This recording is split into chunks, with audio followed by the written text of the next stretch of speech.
We had tried to take a walk around the neighborhood, and we just stopped about halfway through and came back home, and Samar was having trouble breathing. We had the kids and we didn't want to alarm them, so without saying much to each other vocally, we were kind of pointing back and forth between the Heart Association website and another WebMD type of site. Everything on the American Heart Association was indicative of a heart attack. So she said, well, I'll give you two options. We can either go to the hospital or we can go to the hospital. So which one do you want? I said, well, I guess we're going to the hospital. We arrived at the hospital. They were very prompt, took him back immediately based on the symptoms for heart attack. Did all the tests, blood work, enzyme levels, urine samples, and so forth. And the cardiologist who was on shift that night said, Samar, if you're 40 years old, you don't smoke, you don't drink, just to make sure, let's do a heart cath. Worst case scenario, if we have to do a stent or two, we'll do it that day. They stopped the procedure and called me in and informed me that it would be something quite more serious. The surgeon came up, Dr. Cooper.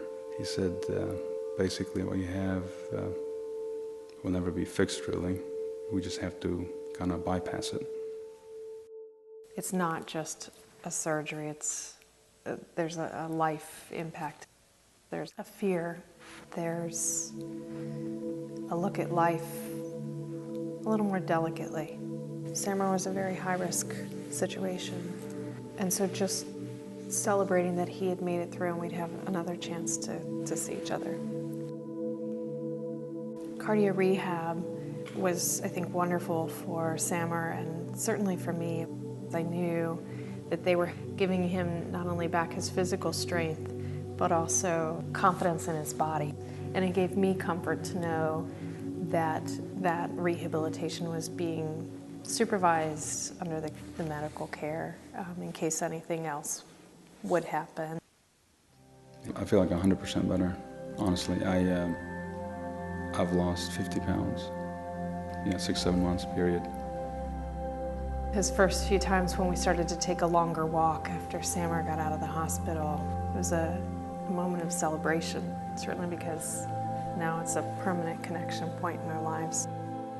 When we walk in and we see the doctors and the nurses that were so much a part of our life, they're like family, so it's more of a reunion than it is a fear of being in a hospital at this point. So we've been very grateful for the Wellstar family and all of the support that they continue to give us, actually, 6 months later.